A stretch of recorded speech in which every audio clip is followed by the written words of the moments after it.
تخکلا او رنگین یو یې مثال جوړو وچو دښتو ته د شنو فصلونو شال جوړو.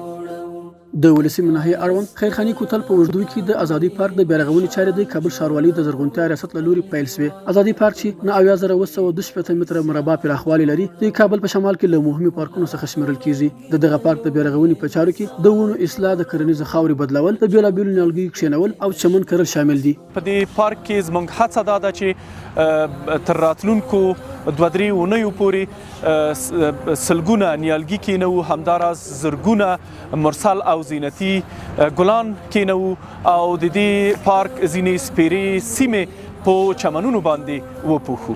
په یاد پارک کې مخکې د کابل ښاروالۍ له لوري ډول ډول نیالګي کښېنول شوي او ترېنه ساتنه شوې ده چې په راتلونکي کې به د نیالګیو او زینتي بوټو شمېر لا ډېر او پراخه شي.